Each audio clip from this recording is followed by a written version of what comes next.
So in this session, we're going to talk about some of the key structures and systems. And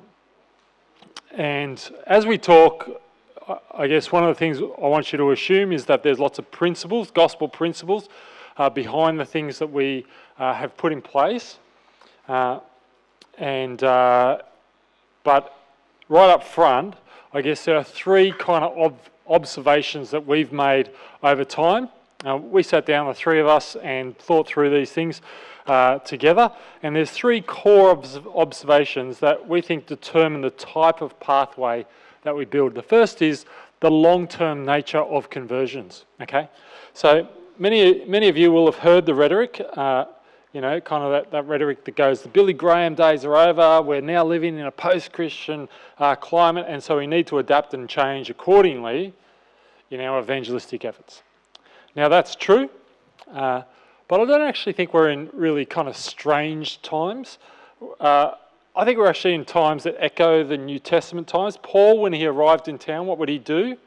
Well, he'd go to the synagogue and he would spend time over the course of weeks and months reasoning with them from the scriptures. So in Acts chapter 17, it says, so he reasoned in the synagogue with both the Jews and God-fearing Greeks. Acts 18, every Sabbath he reasoned in the synagogue, trying to persuade Jews and Greeks. In Ephesus, they arrived where Paul left Priscilla and Aquila. He himself went into the synagogue and reasoned with the Jews.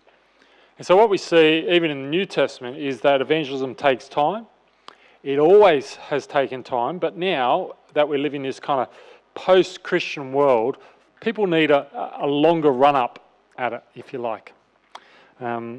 Sometimes what we've found is that people will be with us for 1 to 3 years before they become a Christian. And there needs to be not one conversation, or not even just one evangelistic series, but there needs to be 50 conversations about Jesus. And they don't need to meet just one Christian, but they need to meet a community of believers. And therefore we need to build something that will enable people to dig deeply into Christianity over a long period of time and to drop in and out of that as they can. The second thing that we've observed is that everyone can invite, but not everyone can lead someone to Christ. So, as I said before, in many gospel movements around Australia, we're focused on training up the saints to do one-to-one evangelism, and there's lots and lots of benefits to doing this, but despite its merits, there are really only a few people, a small percentage, maybe 5, maybe 10% of your church, that would be able to take somebody from, hey, how you going, all the way through to saved and converted. Okay? And so I think we need to kind of be really realistic about that. There will be some, but not many, who are able to do that. Now, what's the answer at that point? Well, we could run church aiming to create these kinds of people and not really doing much until they're fully mature and equipped as they should be. Or we could set up church so that even the less fully mature person can participate in mission, expressing a growing concern for the lost. So we want to run things that will enable bold invitations from even an unskilled or timid evangelist. And the third thing is that people make decisions rightly or wrongly according to their community. Have you noticed that? A great example of this, of course, is the gun laws in America. The gun laws in America, 50% of the nation hear the facts about the gun laws and they go, yep, that means we need more guns. And the other 50% of the nation, they hear those same facts and they go, yep, clearly we need tighter gun laws. So facts don't always sway people. Now, obviously, God's word is powerful to save. And so as we present the facts of the gospel, it is actually the Holy Spirit that changes people's hearts and minds. But humanly speaking, it's difficult for our people at the moment in a country where Australians simply don't believe in a transcendent interventionist God. Right? And so when we talk about God and the Bible and Jesus, we may as well be talking about unicorns, fairy godmothers, and mermaids. And so there's this issue, isn't there, of plausibility. And so for your average Aussie, it doesn't seem plausible that Jesus existed, that he was born of a virgin. I mean, these are crazy things to believe. That he died on a cross, that he came back to life, that he ascended to heaven, and he now currently rules over the universe from heaven. And so as we present the gospel message, what they hear will always begin to seem more plausible if they're simultaneously meeting a group of people who all have a common worldview and who are wrestling with that worldview. Therefore, as we work out ways to clearly explain the scriptures to people, we need to do that wherever possible in a community. We need an approach to evangelism that means people will meet a community of believers, and this will multiply gospel conversations and build plausibility. So here's the dream system. Okay, you would have seen this in your booklets as well, in the booklets that you got handed out earlier, and they'll be talking about aspects of this tomorrow in our plenary sessions. In this funnel diagram, what you'll notice is there's 3 types of events. There's contact multiplication events. And these events are kind of right at the top of the funnel, and they're designed to catch lots and lots of people and let them know that your church is there in a really easy and accessible way. Okay, they're often lots and lots of work. They're the carols events or the movie events that Matt has talked about previously. And they're not just for your church, but they're for the community. Okay, they're not just even for your church people's contacts, but for the wider community to come along and connect in with. Perhaps this will be their first connection with church and with Christians. Okay? Now, obviously, if you're a small church, this isn't the place you start. But there's those contact multiplication events, there's connection events, and these events are designed to connect your unbelieving friends to other Christians and to Christian things. In other words, these events are smaller, and they're designed to introduce your unbelieving friends to church. It's inviting others into the lives of Christians to see what Christian community looks like when it's lived out. So if you're a small church and you want to run a carols event, you could actually do a really small gathering, a really small carols event to start with, and don't call it a contact multiplication event, but make it the goal of that event is more along the lines of those connection events. It's for the people in your church to bring their friends and family along to. Okay? The third one is your core conversion engine, which Adrian will talk about at length in a moment, and that's your key evangelistic structure. Generally, people will come to an evangelistic course because their friend invited them, and this means running your church evangelistic structures following, if you've got a connection event, following your connection event. And that'll actually give people within your church a really good opportunity to invite them along to it, and those outside the church the most natural time to attend. But just as it's important to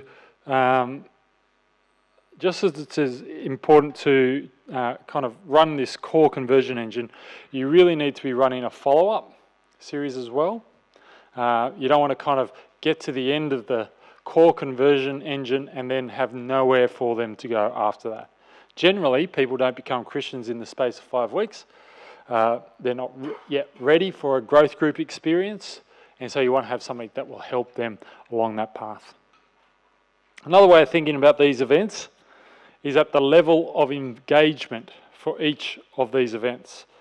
So it might be cool engagement, okay? So at the contact multiplication, they're not really connected with people at church yet. They just come along to an event, something like carols or the movies or things like that. But that might be their first interaction with your church. Warm engagement, usually invited by a friend, okay? Looking to deepen relationships further with their Christian friend and their circle of friends. And then finally, you've got deep investigation, much more committed to trying on Christianity. Some of the examples of these events might be things like carols, markets, those sorts of things for contact multiplication. You also need to think about your website and advertising and leafleting and all those sorts of things at that sort of level, at the contact multiplication level. Connection events, we run this thing called Men and Meat. Someone comes along, they carve up a lamb, talk about death, and invite people to life. Taste is like a kind of art thing that EV does here. So they do this art thing, and you can bring your friends along to that. We run a thing this Saturday, actually, called Live at the Hub, and it's basically a bunch of our musicians put together a set and play set after set after set throughout the afternoon and evening. You can bring your family along, and there's fire pits and all that sort of stuff as well.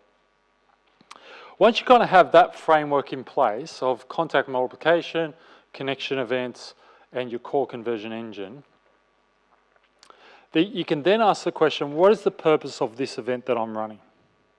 And you can do that thing where you have those very clear goals in mind that Matt was talking about. And clear goals, as we said before, is super important, because if you don't have clear goals, there's not really any way of thinking about whether or not this has been an effective event to run. Okay, so EV, they run carols here, but carols now is inside the auditorium that we were in this morning, which means it's a much more controlled environment, and it's much easier for them to give a very clear gospel explanation at their carols event. And so they pitch it as a contact multiplication event, which changes how far and wide they cast the advertising, but they really get a wonderful crack at explaining the gospel at that event as well. We run carols, we run it in a local park, and for us, it sits at the level of contact multiplication and making Newcastle aware that we exist and raise the profile of Jesus in our community. And we preach the gospel there, but it's actually really hard to have a clear gospel presentation in the park where people are engaging with it and listening to it the whole time. So the big goal of carols for us is that contact multiplication, and then we want to see the next thing for them, we want them to come to Christmas church or to our Summerfest equivalent, we call it our Wave Kids Club program. And that works two ways. It works for us because we do get a bunch of families who come to Wave every year, and their first contact with us is at carols. Okay, but also it helps our congregation member, because the invitation to carols makes the next invitation even easier within church. And so you want to ask these sorts of questions about the events you're running. Some of the events that you want to think about really carefully are Easter and Christmas church. Okay, how do we get people there? What's the next step that you want people to take at that event? And you really only want to give them one option. Okay, you want to be really clear on what the next step for them might be if they want to continue to pursue Jesus. Playgroups, there's lots and lots of churches that run playgroups, but a lot of them don't have any kind of clear purpose. Are you just kind of carrying on a legacy, or is there a clear purpose in mind? Carols or something like that, what kind of event is this for you?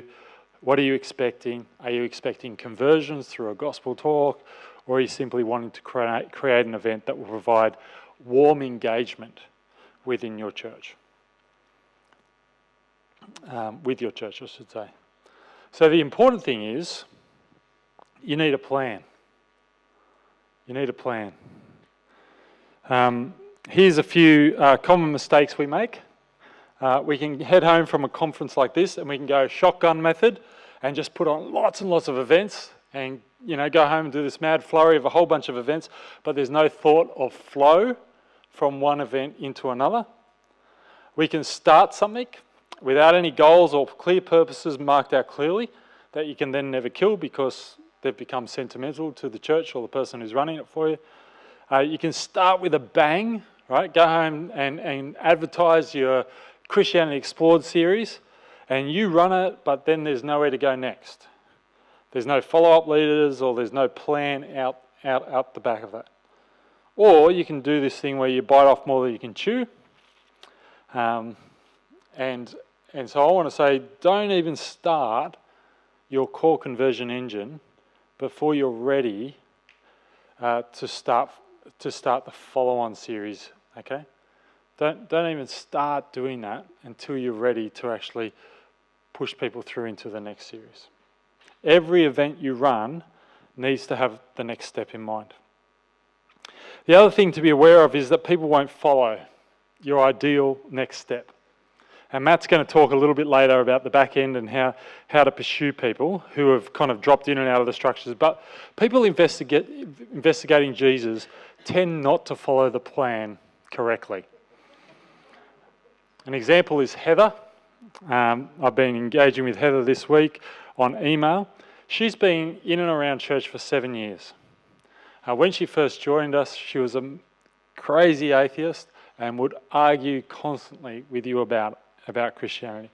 She's done life 2 times. She's been in a growth group. She's done our Connect series. This year, she's been at church almost every single week for the last 6 months. She hasn't become a Christian yet, but she's becoming softer and softer towards the gospel. And every now and then, I catch her talking about Christian things as the things we believe. And I go, oh, do you believe that now? And she goes, no, I don't. But she's so close. She's so close. So don't be surprised if people don't follow the system. Okay? One of the things, don't follow the system. I think I might just stop there, and I'm going to let Matt jump up. Tomorrow we're going to talk about calendar and organising your calendar, but we'll do that in the big session. So if you're at the big session tomorrow, you'll get to kind of hear that sort of stuff. I want to give enough time for Matt and Adrian to talk about the things that they're going to be talking about. So Matt, do you want to come up?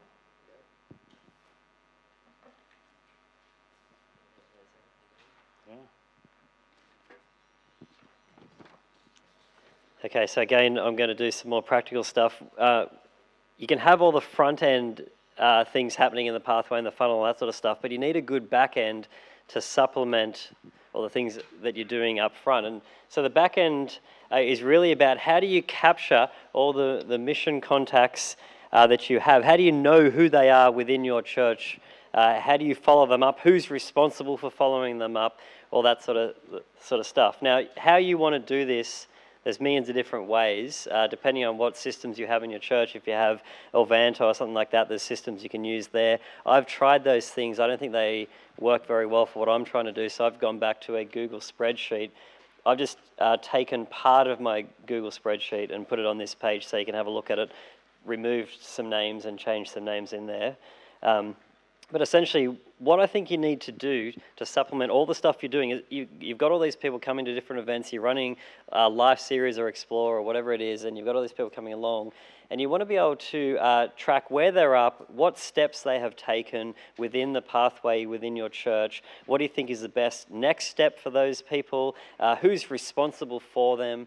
And as you grow a team within mission, it's not just you who's responsible for this. As you get more and more contacts, I believe at the moment I have about 45 non-Christian active contacts within our church. Now, I can't know all those people, let alone be responsible and keep up with all those people. And so I need to build a mission team around me who can also take responsibility for some of those people.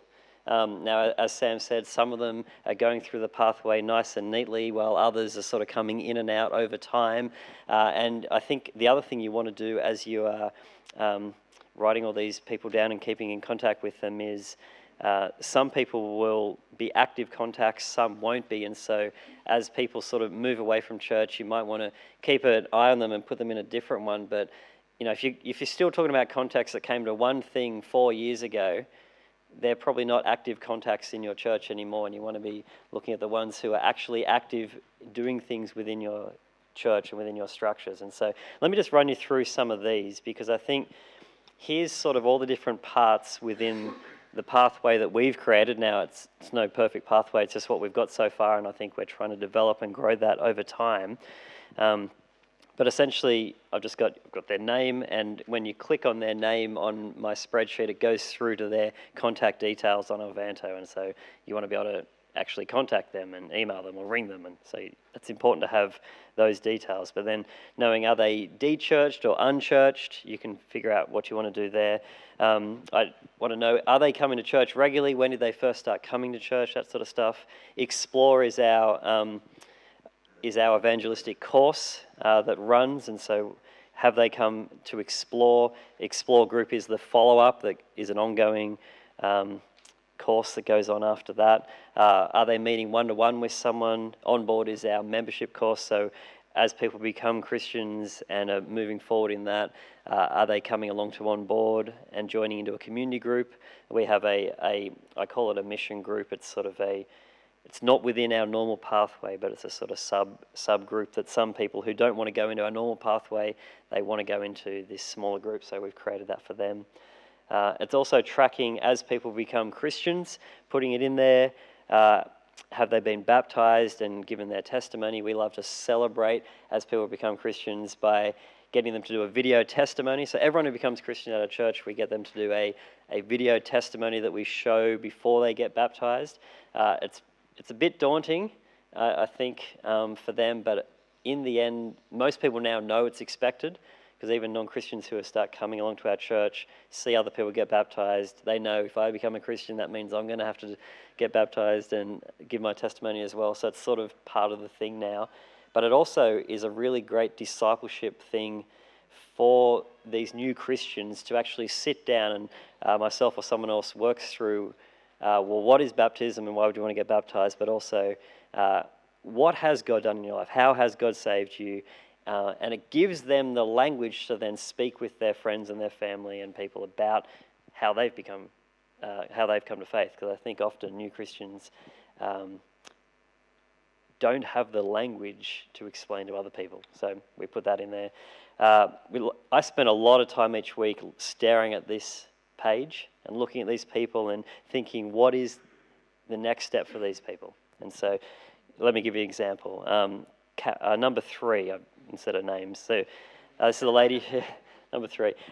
She's an unchurched lady who has started regularly coming to church. She actually came for about a year before she ever went into any of our pathway stuff, because her husband's a Christian and he sort of brought her along. And then finally, after about a year and me inviting her along a bunch of times to come to Explore, this year's come to Explore, got to the end of that, and she's like, Matt, okay, I've done this. I'm starting to understand this whole gospel thing, but, I don't know how to read the Bible. I'm like, well, Explore group, that's where we're going to sit down and we're going to actually work through Mark's gospel. So why don't you come to that? She's been going along to that. At the same time, I'm trying to find someone someone that she's connected with within that pathway to meet with her one-on-one and read the Bible. So there's that sort of thing going on there. Someone like number 7, this is a lady who turned up to our church at the start of the year from China, never heard the name Jesus before, wanted to sort of improve her English, so she thought a good way to do that would be to come to church, and she's very nicely fitted within our pathway, and over the last 6 months has come to faith, and she's been bringing her husband along as well, and he's gone through the whole pathway as well, and I think he's on his way as well. And so knowing where people are at, knowing what they've done, knowing what the next step for them you would like it to be, doesn't mean they're going to do that, but keeping a track of that I think can be a really helpful way of knowing who your mission contacts are and just tracking how things are working. It also helps you figure out, is this pathway working? Are people actually taking next steps within this pathway in their discipleship journey and coming to faith? And how long?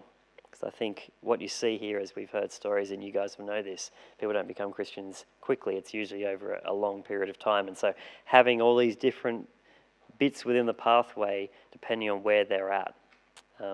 So I hope that's a really practical thing. I think it's something that if you're not already doing something like this in your church, if you are responsible for the non-Christians, I think this is, as Sam said, probably the first thing you need to do, is to go and come up with some system to capture all the non-Christians that you currently have, because I'm sure all of your churches have already a bunch of people.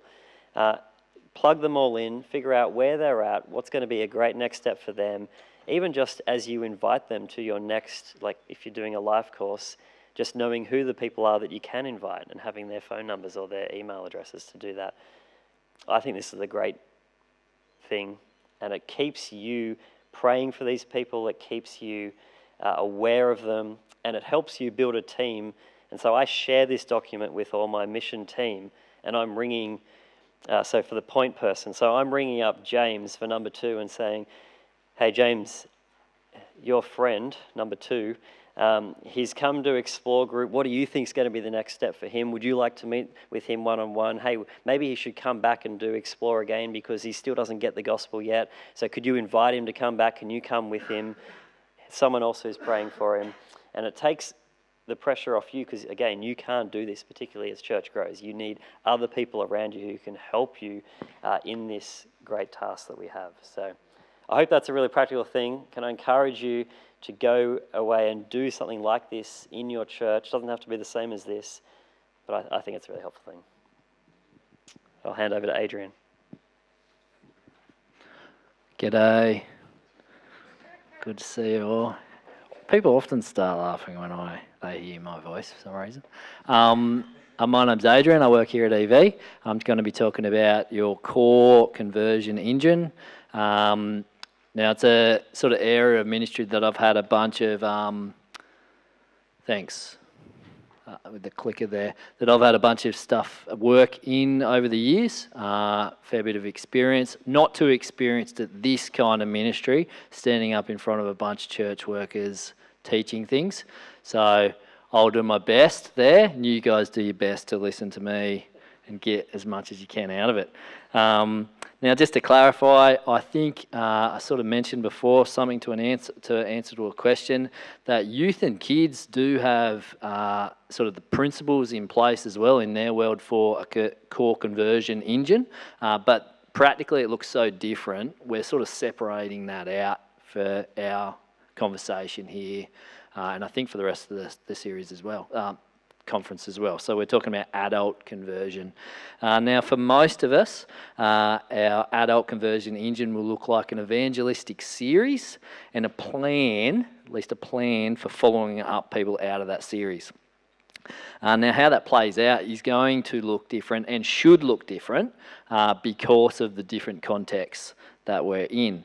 And as you've just heard from Sam, this doesn't stand by itself. It's part of a much larger structure or funnel, but it is unique within the structure because for a few different reasons. It is what we're seeking to move adults towards within that structure.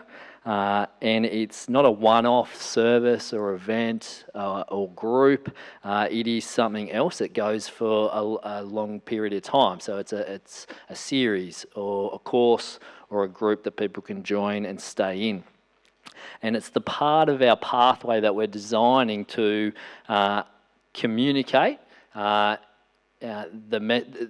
most fully communicate the message of the gospel and helpfully walk people through what the implications of that is for their lives. Now, I'm just going to mention a couple helpful things. Do you want me to do this, or are you good? I don't even know if I'm going to be able to do it, but we'll see.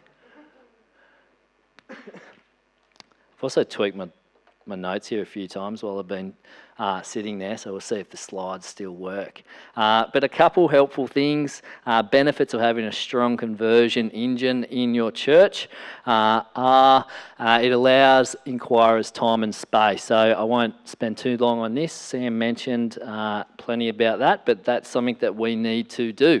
Adults need a long time to explore, to hear. They're a long way back in many cases, so we need to allow them that room. Now, these structures, say, I'll call it an event, but for you it might look different. These events or series are able to be tailor-built for the outsider. Now, a bunch of times we've mentioned in discussion there that we want to be sensitive to the outsider. What about the cringy person who prays? That kind of thing. We need to be sensitive to that for conviction, for quality and confidence. These structures we're free to shape however we want to be as sensitive to the outsider as possible, unlike a church service. Now, it will equip and help our church members in evangelism. Now, that includes the people inviting along their friends and the people involved in ministry in those structures to make them happen.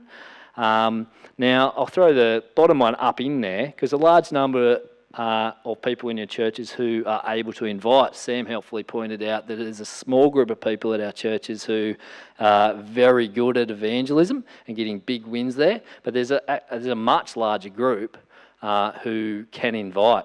And if we have a strong evangelistic core series or course in your group, all those guys can get on board with mission. And can I just say, I don't see this in competition whatsoever, like in championing something like this in your church, you're going to somehow discourage the good evangelists, or that personal evangelism isn't going to happen. It's just not what I see. The blaring obvious thing that I see that cancels that out is the fact that our very best evangelists are the ones that use our structures the most. They're just like, finally, church has stepped up and they're willing to help me with all this great work that I'm doing already. It's great and it's helpful. The last one I'll finish on this, missional momentum. So the missional momentum that you can create with a strong core engine thing, strong event series. I haven't landed on what I'm going to call it yet. This will be where you're able to build that momentum, and it will feed the whole pathway, but not just the pathway, the whole ecosystem of your church as you see people converted and grow and settled into church. Now, I think something that we need to, question that we need to just quickly ask before we dig too much into how we're going to run that is what we are going to run. What are we going to run with? And the answer to that question is what do we need? So I think we need something that is going to present the gospel, something that will allow inquirers the time and the place they need, something that your church can have confidence in, and something that can grow. Now, what I'm going to do over the next little bit is just sort of pick those things and offer some hopefully helpful ideas and thoughts on each of those 4 topics there. So the first one, something that presents the gospel. Now, some key things here. I think it's pretty obvious we do want to present the gospel to the people that are coming along, but some things that maybe you should think about a little bit more than you have already. I think we need to show clearly the distinctives of the Christian faith.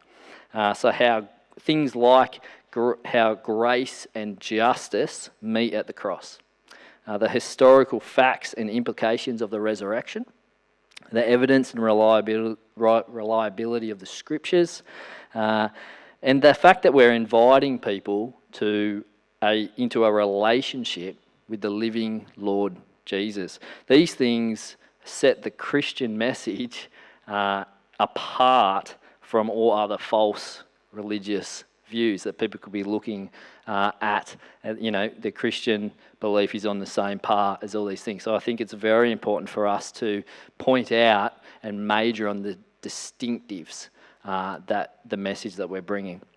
Second thing is to show the goodness of the message. Now, I think we need to show the truth of the message and what's wonderfully good about that message as well. I think we can become sort of experts at explaining the logic and the evidence for Jesus, the message. But I think sometimes we can fall into the trap of forgetting to show how beautifully good this news is. A loving, sacrificing God offering you forgiveness and a relationship back with Him. So that's something that in our structures we want to go, how are we presenting, as long with the logic and the evidence, the fact that this isn't just some thing that you think about and believe. This is a relationship. This is an amazingly good news. So that's something that you want to, I think is our course, is our series doing that. Third thing, we want to present the gospel in its parts and its whole. Maybe that's pretty obvious, but this means that you need to deal with the key parts of the gospel, big parts of it, the complexities of that, and then need to throw it back together in the bigger message and how that fits together. And I find that we have to do this repeatedly.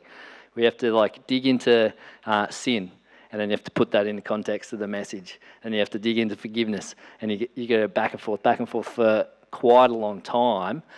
People aren't just going, because when a new sort of clicks in their head, it doesn't automatically trigger all the rest like dominoes out of that.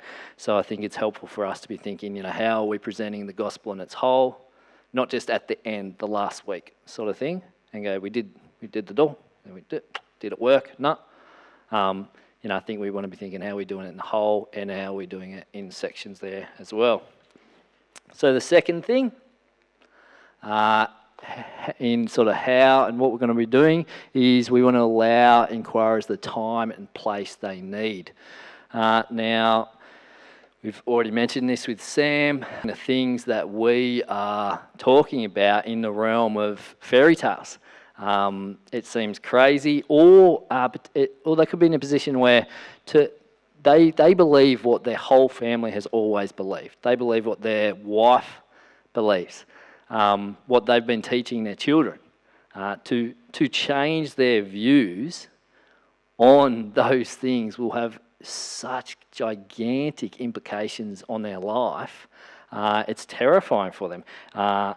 The relationships, their identity, how they parent, how they are a husband, what they spend their time doing. Those things, there's so much on the line for people.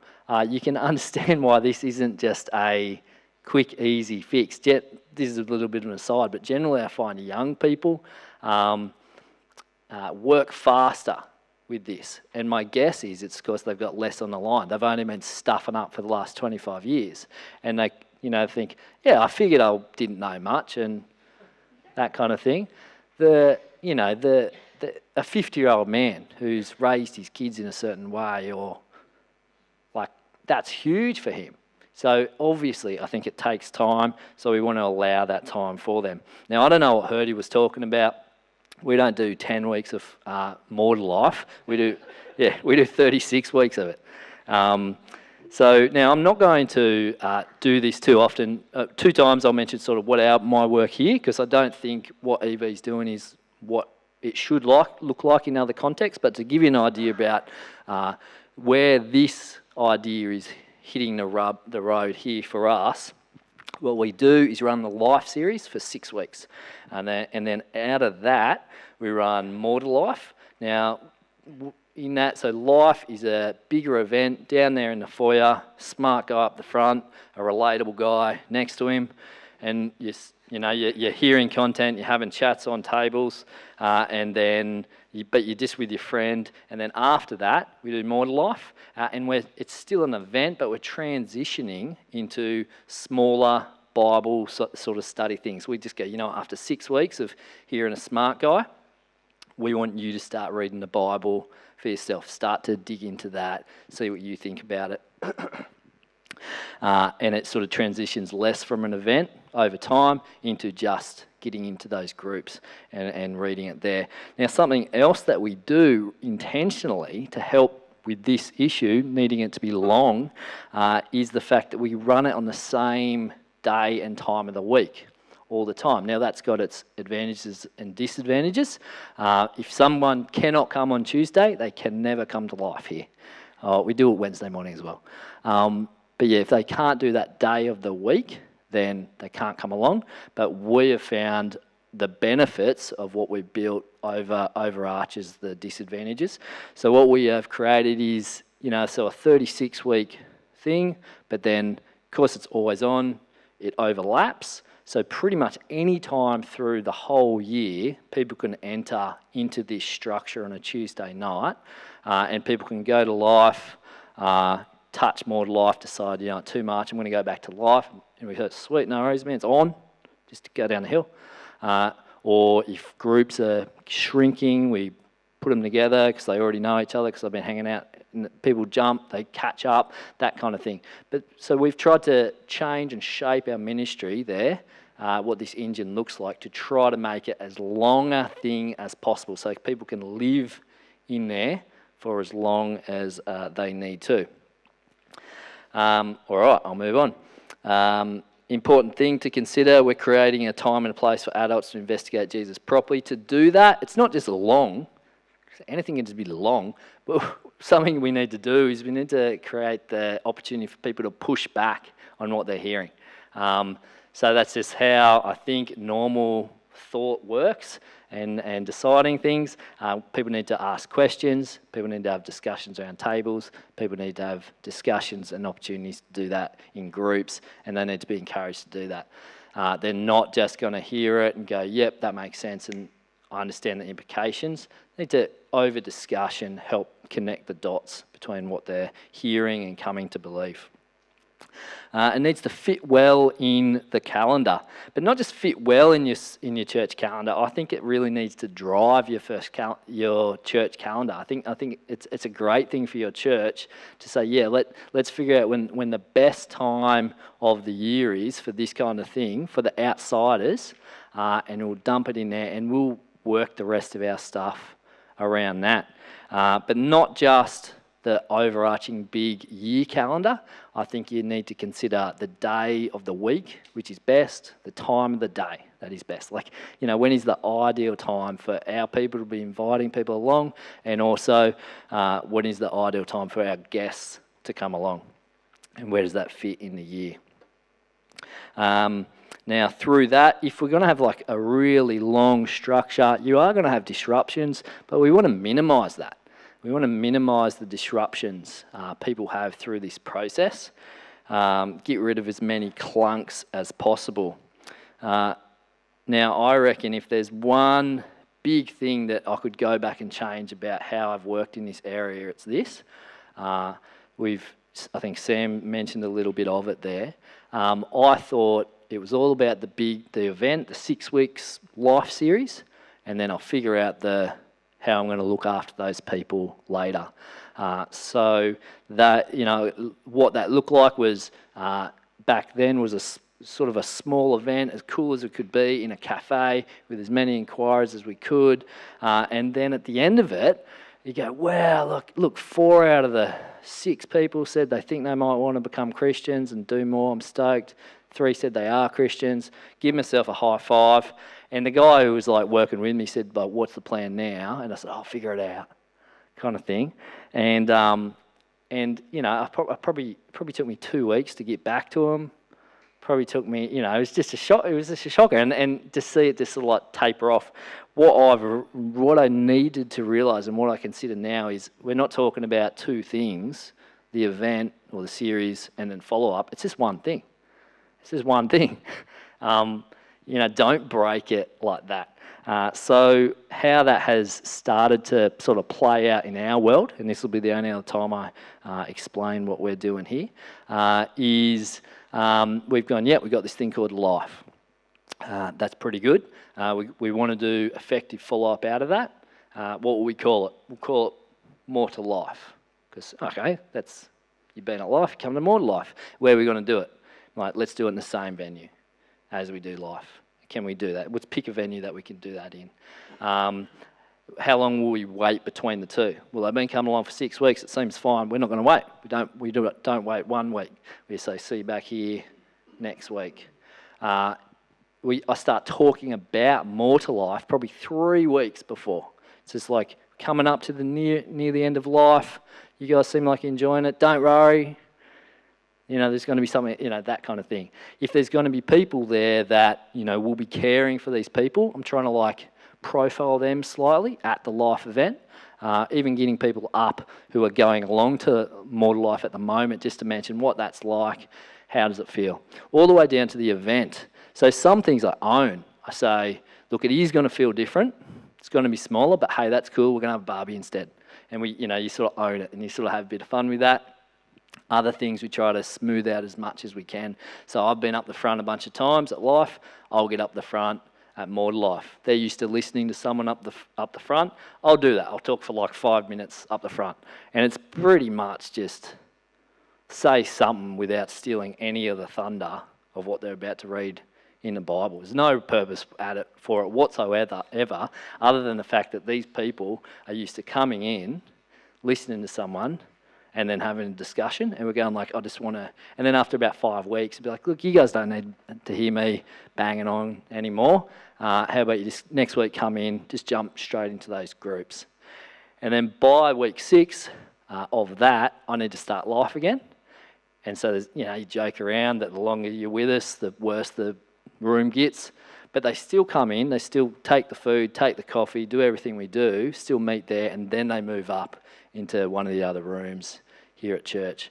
So there's just a little bit of a picture of like how I'm trying to, in that long structure, smooth out all those clunks, stop those, as many of those disruptions as possible.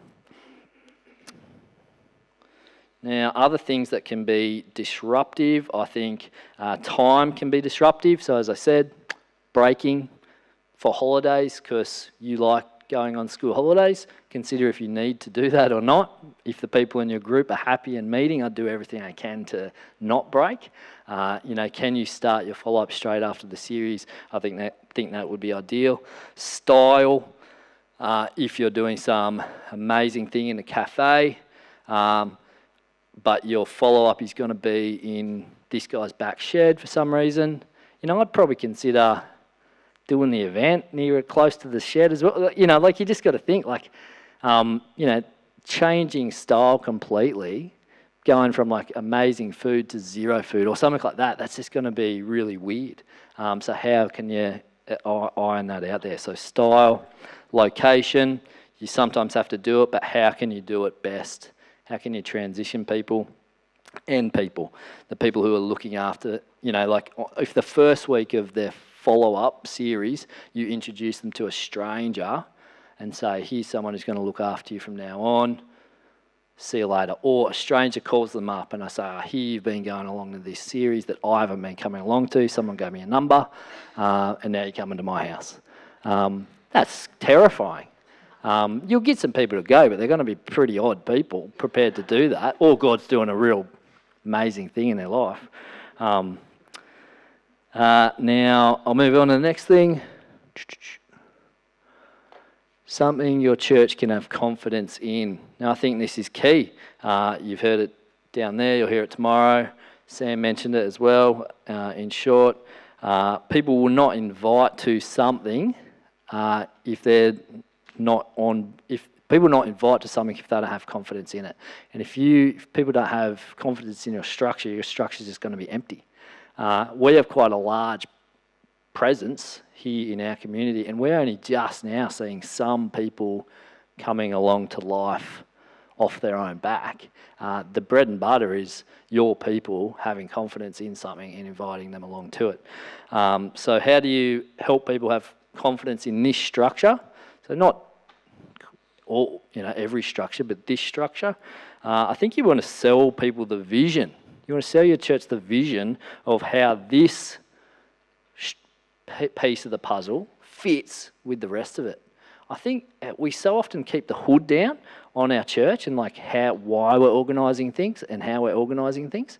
How stoked would your church be if you had one of those rainbow funnels and you could explain to them the reasons behind all these events and series and groups that you're putting on, and they could see the logic in, because people are a long way away. That's why we do that, and that's why we do this, and that's why we do that. It's not just this will be good, invite. This will be good, invite, which I think we so often do. That's going to be empowering, exciting. They know, you're actually smart. You're not just shooting bullets off into the sky and hoping for the best. And that's important, and they actually see how important their part is in it. Okay, all that is there. Great, that looks awesome. I'm on board. I want to make it happen, but it's empty if we don't invite to it. That's worth inviting to. So I think that's really important to see there. Sell that vision to your church of what it is and why it's there. Good events build confidence. High quality, needs to be sensitive and accessible to the outsiders. Again, you guys have heard a little bit about this. If someone is crazy enough to invite to something that they have no confidence in, they're not going to be that crazy twice. Like, if you drop the ball, if it's terrible, they're going to feel that weight of that relationship burn so much. You know, they'll be like, oh, mental note, if church says invite, it'll be good, don't believe them. They'll stuff it up again. Now, I think it's easy for us to be a bit lazy and just think it's good enough. You know, if they're being converted, they're being converted. God will do his work. All we got to do is rock up and, you know, toss 2 ways to live at people out the car door or whatever. You know, you got to put in effort. Which means you have to care about stuff that it'd be great not to care about. What the event feels like, what the setting is, what the music's like, what the food's like, who are the people up the front, stuff that you might not care about, but the culture that we're reaching into to pull people out of do care about these things. So we have to care about them as well. Now, let's be clear and, you know, straight with each other. Our events are never going to be the coolest events. They are what they are. It's still just a church event. But I've got, as a general rule, maybe this is shooting the bar a little bit low, but as a general rule, I want people to come along and say, that was better than I was expecting. Just a bit, you know what I mean? So like the food, the coffee, the vibe, how relaxed it was, how non-awkward it was, how I wasn't, felt awkward and backed into a corner. It was a bit better than I thought. And I think if people come along and have that experience, like, yeah, it was good, and I'll come back next week. And I think generally that's what we see happen. Third thing, I think we want to celebrate conversions through these structures. So you want to point that out to church. You want to tell people when people have professed faith at Life. You want to highlight it when people, if you've got a big event. So I slip into saying Life every now and then, probably. It doesn't have to be Life. My one's called Life. So that's why I might call it that every now and then. Like a series, an event. If people are becoming Christians there, hold that up and say, look, this structure is working, it's effective, and hear from those people. I think it's great to hear. So what happened? Some average Joe like me asked a mate to come along, and he came, and then he got converted at this thing. That's great. And that grows confidence in what you're building there. Now, fourth thing, I think it needs to be able to grow. Now, these are sort of like benefits. I think quite often we sort of wrestle at this point as church workers. We often sometimes think, is it quality over quantity? If I release my hold of this too much, is the quality going to dive because I'm really the only one who can do the best type of evangelism? And maybe you can do really great evangelism, but the fact that you can't evangelize the whole Central Coast here, for instance, you're going to be a bottleneck at that point. So it needs to be able to grow. And what we've seen in growing this series, Life and More Life, as big as possible, is a bunch of benefits. It's attractive and creates an energy, and that's for the outsider. They come along, there's a whole bunch of people, whole bunch of different questions, people from different places. It feels great for the Christian and the outsider. More opportunity for people to be involved in evangelism. So more people, Sam mentioned it, you can have structures and ministries where people can be doing evangelism now, throwing themselves into mission. I feel like sometimes it's the area of church life, like you might do mission at home, and then you get stuck into ministry at church. It's great to have tangible mission evangelistic structures in your church that people can be busy in. It keeps your best people in the game. We've got great people here at church, like Leslie Ramsey and Phil Haynes, stuff like that. Like they're great, really good evangelists. The last time they had an actual normal friend was probably 20 years ago. All their family and friends have been converted, or they're just sick of them and they've written them off. They're not going back to uni. They're not getting another brother. They might snag someone, interesting enough. Like, every 3 years, maybe a hairdresser will come along or something like that. But when it comes to those close, deep relational connections, people have a certain number, and then it's very hard to make very close, very good friendships again. Where if you have a structure like this in your church, all those people who are the best evangelists can be busy doing evangelism to a bunch of the non-Christian contacts of, say, Matt, and all Matt can do is invite. But he can invite and then gets to sit next to Leslie Ramsey. And it's great, and it's good for Matt, it's good for the friend. You're making the most of the contacts that your church has there. Follow-up is better and easier. Everything's hard when it's small, I reckon. So you start with 20 inquiries at an event. By the end, that's 10.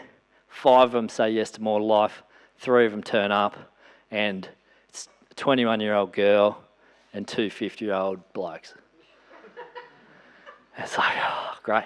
That's going to make it really nice. And then you're scrambling. It's like, who could I get within my church to meet up with this girl? Who could that kind of thing. When you're dealing with more people, I think you can have bigger, better events full of energy, but then your follow-up is easier as well because you have enough people to put together like-minded, similar age, gender stuff, interest stuff, where they're at with the gospel, like that you can keep the angry atheists over there and the warm, I think I'm a Christian people over here. It's cost-effective and more people are saved. In the end, you want people to be investigating Jesus so they can be saved. So the more people we can get through that, the more people get saved. That's what we found here, at least.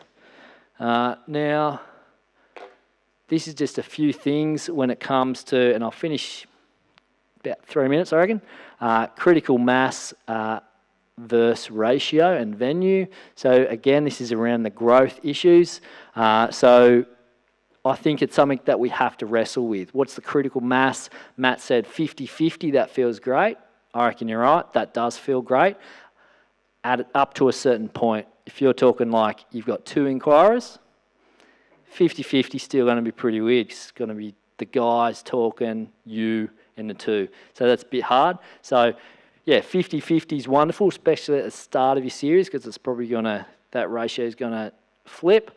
But at a certain point, say when you're quite small and you want to try to build whatever you're doing into an event or a bigger series, think about, you know what, I'm going to have to bring some Christians into this to pump this up, but then you just have to have a bit of care. How am I going to equip those Christians not to be weirdos, not to be, 5 guys and the 1 non-Christian, they each take turns evangelising him or whatever it is, or like, oh, question time, is it? Yeah, what happens to something from Bible study the night before or something.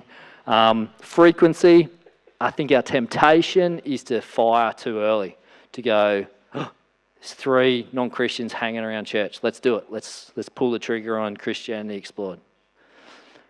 And you do it, blah, blah, blah. And it's a small group in a house somewhere. It could be good. And then 6 weeks later, there's another 2. If we wait too long, maybe they'll be gone. Let's do it again. And you fire off. And we've seen that a few times in our context here, where you've fired, and then then when it comes around to the next term, you tried to put on the event and literally 0 people turn up. I think you have to trust the rest of your structures that Sam's talking about to keep people warm, to keep people around, and think, if we want to transition to like a bigger event style thing, let's do 1 at the start of the year, 1 later on. Let's not do 4 in the first year. You need to save up some inquiries to get some momentum there. Style and format, does it work? Are people engaging, enjoying it? I'll skip that because I'm out of time. And teams, if we're going to grow, it means it can't rely on you anymore. You need to work with the people around you. So, and I see every night of life and more life like that. We're a team and we've all got our different places. There is the smart guy kicking the goals, but he can't get around to all the tables. So who's going to connect the dots on those tables? Who's going to help those guys think through? Who's going to, that kind of thing? Who's this? So how are we, as we grow, all the things that we want to tick, how are we going to continue to do that even when maybe the distance between the paid staff or pastor and the inquirer might be growing? And I see nothing but strength there. With more people comes more skills, more strength, that kind of thing.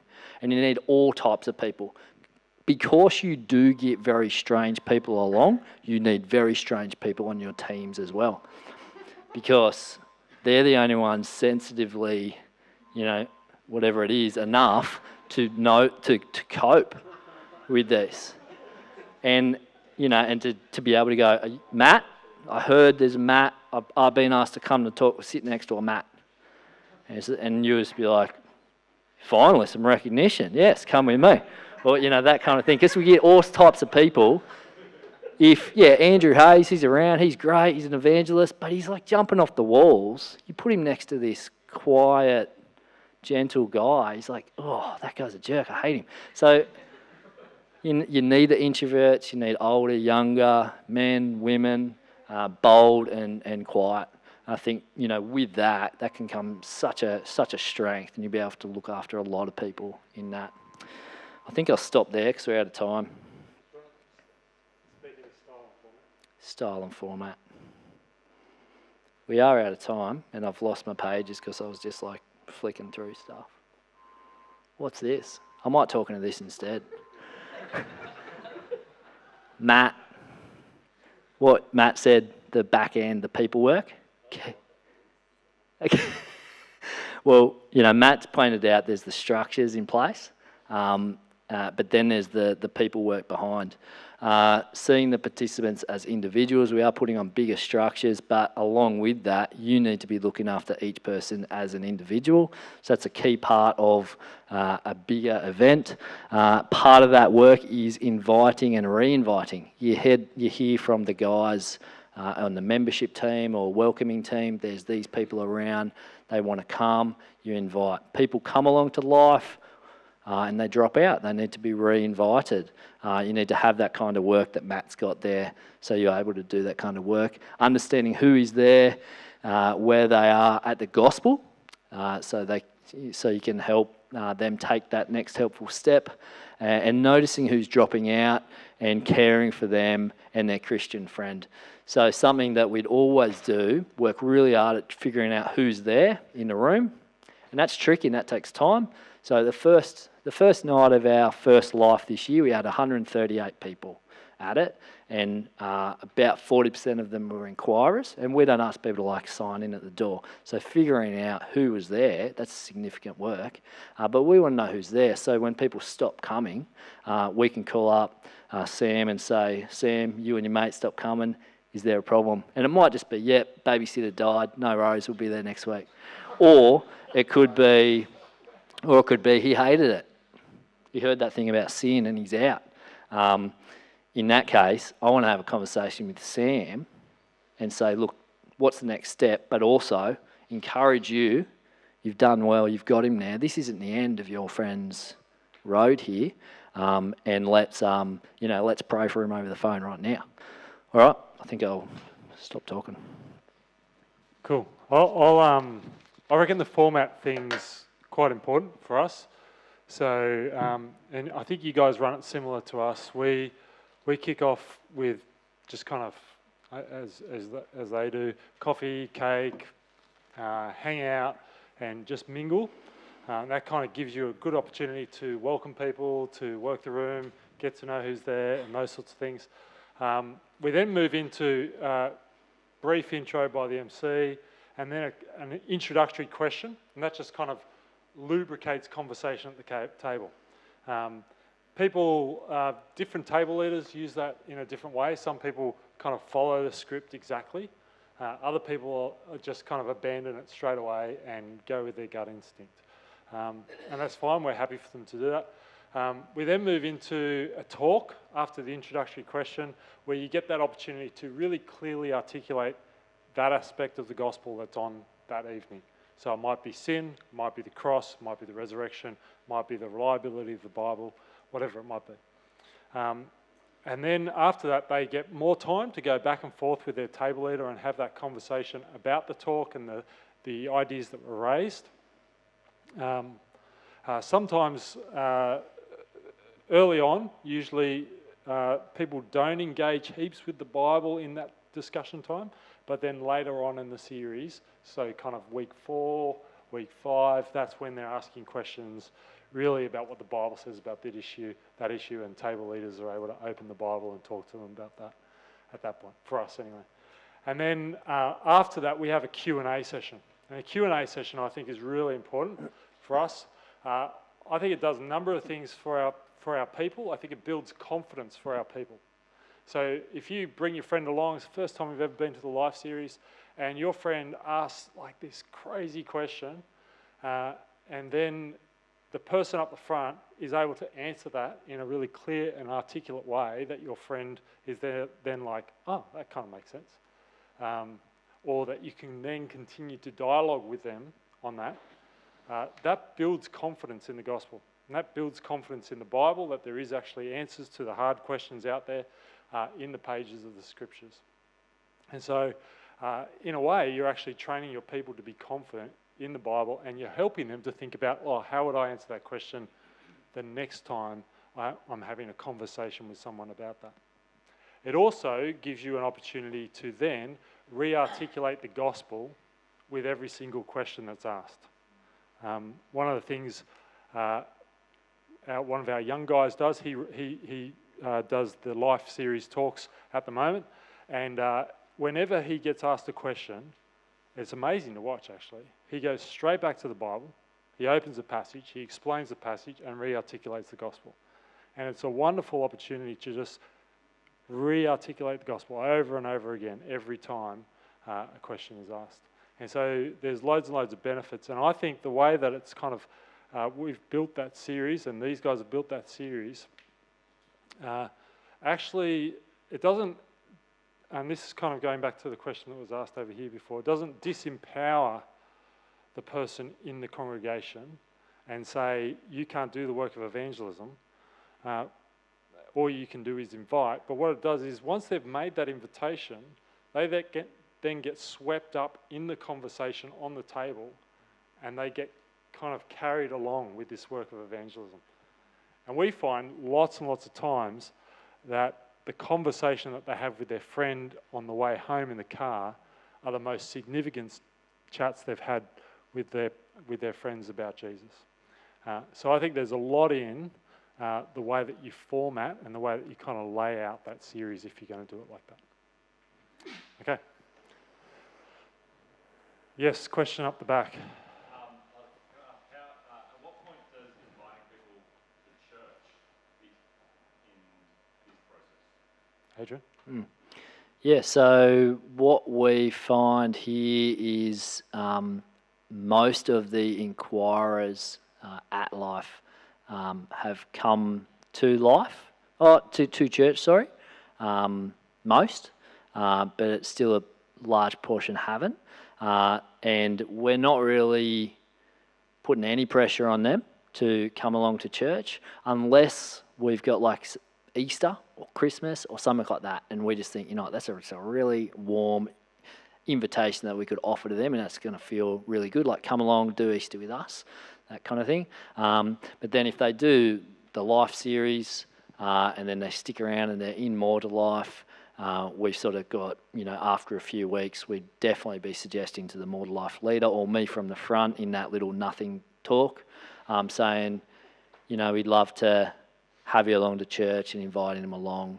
But it probably is more formally at the point where the More to Life leader is having that discussion saying, I think I do believe these things, or I want to wrestle in this stuff more, or I'm enjoying reading the Bible, so you should come along to church with us, yeah. We probably find the opposite. We find that most people who come to our Life series have not yet been to church. So their first point of contact with us is usually the Life series. And they've been invited along by a friend or something like that. I'm a big believer in non-Christians being in and around church.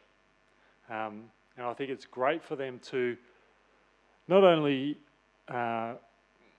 see the core big ideas of the gospel, but for them to then be able to interact with a Christian worldview. And I think that's what they get at church. They get a Christian worldview, and they get to see people living in community with one another.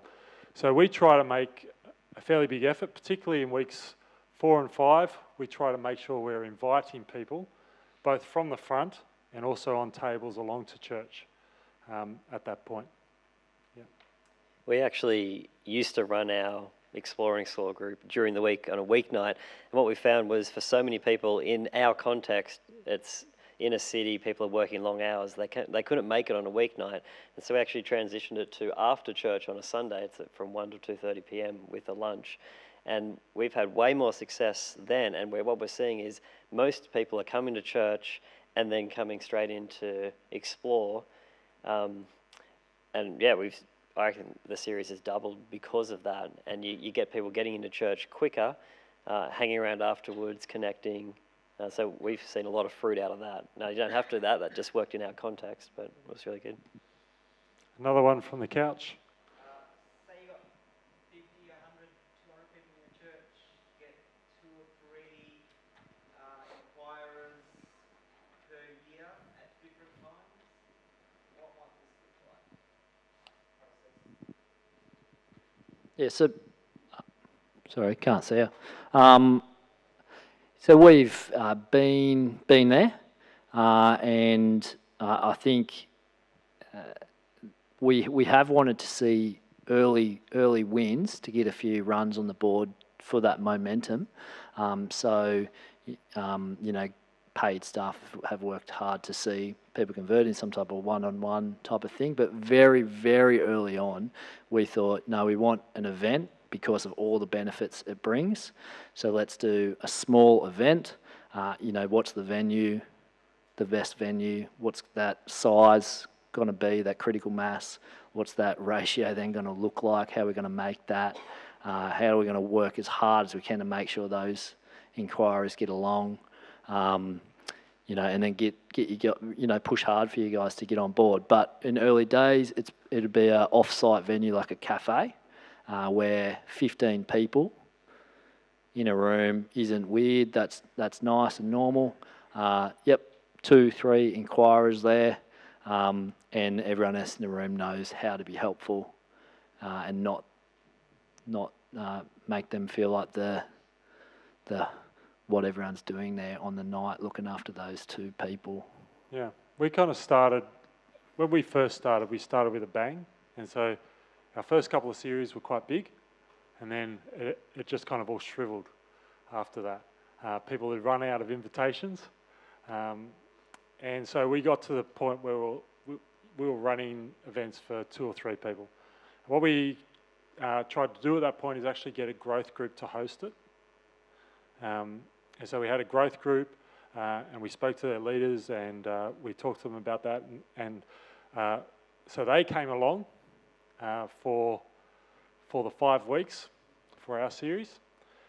They sat themselves at a different table, and we developed like a little workbook that they could go through, that they could kind of interact with. Well, how might we think about these issues? How would we talk to our friends about sin, about the cross, about the resurrection, so on and so forth. While at the same time having another table with our 2 or 3 inquirers and a couple of other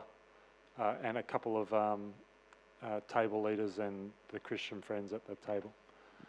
So that's one way we've kind of rigging it big time to make it just big enough to feel good. I reckon that's the. They're listening to the talks and interacting with the talks, but we kind of ran it as a training event, if you like, for that growth group. Yeah, there's a question there. Especially here at EB Church, with the More to life, yeah. some of these, there's a fair few people on the team putting that on. Are these same people in another growth group or something like that on another night?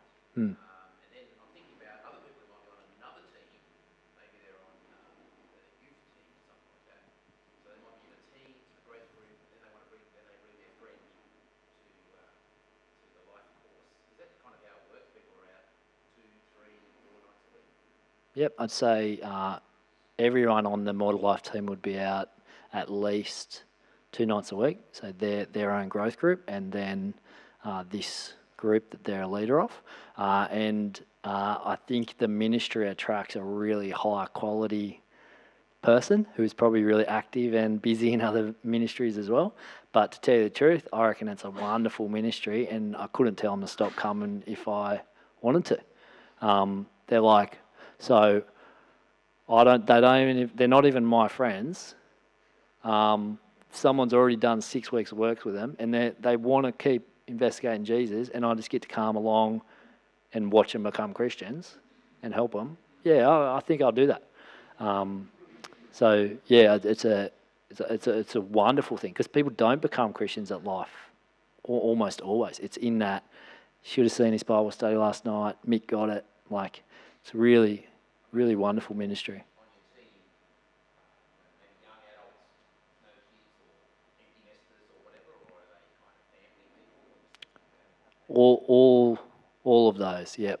A mixture. At certain times in our life of church, we go, we've got to, we don't have any of the sort of, anyone who could relate easily to the 40 or younger woman. Who are we going to recruit into that to fit that thing? But yeah, we do some general training with them on how to do this, and we have pretty good resources to equip them in how they do it. But it's fairly sort of, because it's static, you do the same studies. Once you've done it a few times, it's just exciting, it's good, and they know how to do it, and they look forward to, I love this study, let's get into it, that kind of thing. Yeah. On the back of that, as you're getting your table leaders together, I'm inviting Greg and our English teacher and Mike to come and be our 3 table leaders for life. Am I saying I want you to come and take this table for life and more to life, and then become their growth group leader? Is that the sort of long-term thinking and planning?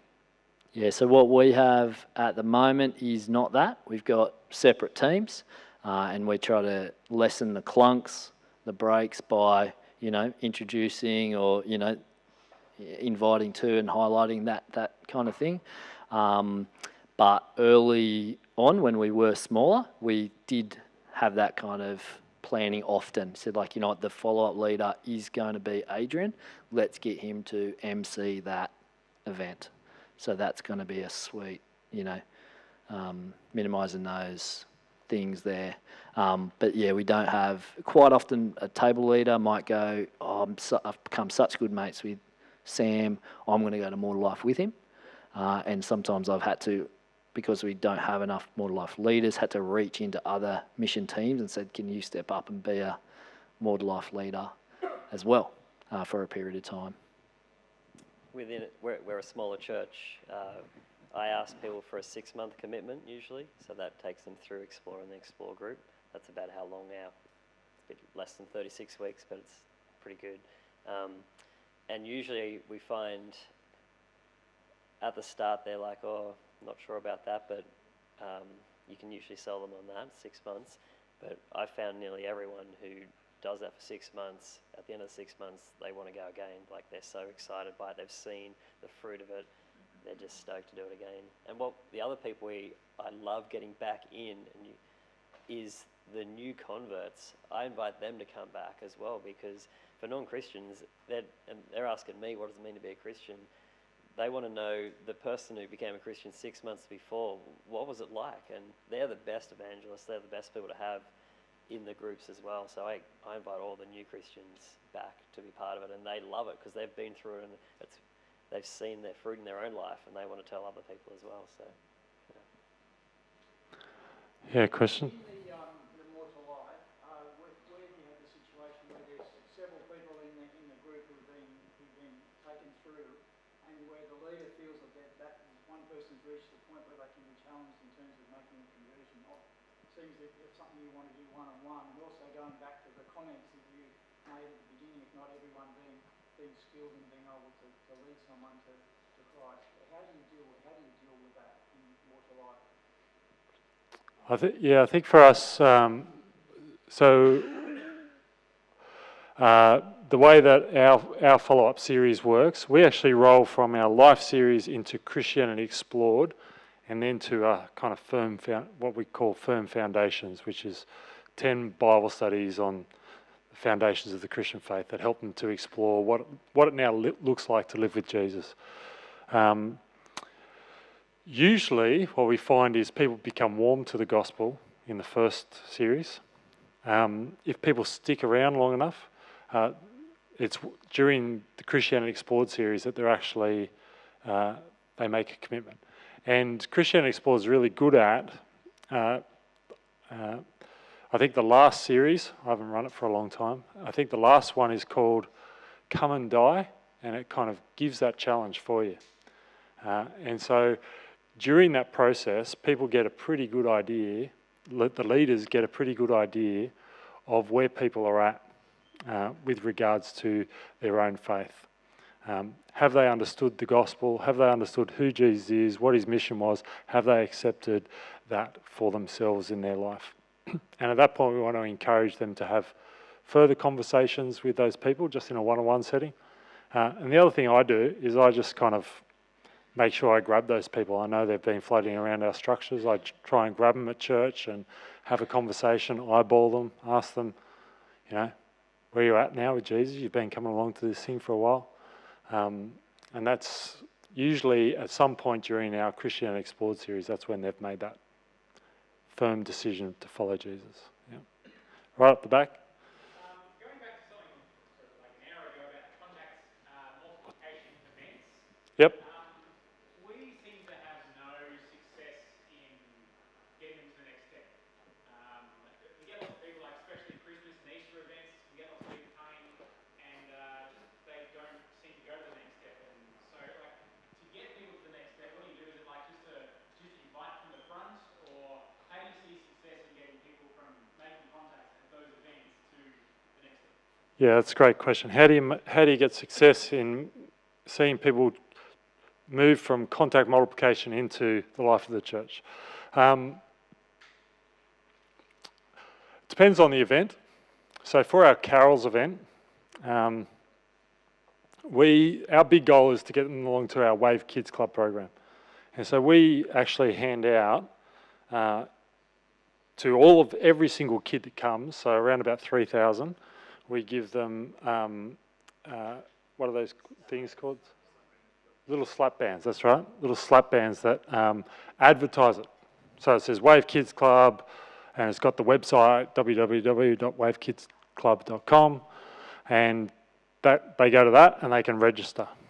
And then in our stats at the Wave Kids Club, our registration process says, how did you first hear about us? And it's got a bunch of drop-down menu, and one of the things you can say is carols. And so we get a bunch of families who indicate that their first contact with us was actually through the carols. But it's kind of hit and miss at that point because carols is such a big event. I think with something like Christmas or Easter, what you really want to be doing is working your kind of welcoming and membership programs, pathways. And so you want to be counting the people who are there. You want to be kind of working out, having people sitting in the service, working out who's there. So this is what Adrian does at the Life Series. Obviously, if there's 1,000 people in the room, that's going to be really hard. But if there's, 200 people in a room, this is actually a really achievable thing to do. You can work out who's there. Okay, we don't know that person. They seem to be sitting with this person. And you can just get someone to take notes on all those things. And then you make a bunch of phone calls afterwards. Hey, I noticed you were sitting with this person. How did that go? Was that a friend? Was that your family? Do they live in Newcastle or wherever it is you live? And probably Newcastle's not a relevant piece of information for you, but and then you can actually follow up through that process there. And at that point, you want to be asking the person, if that person is a contact who they've invited along to church, you want to be asking them, what do you think the next step for that person is? Okay. And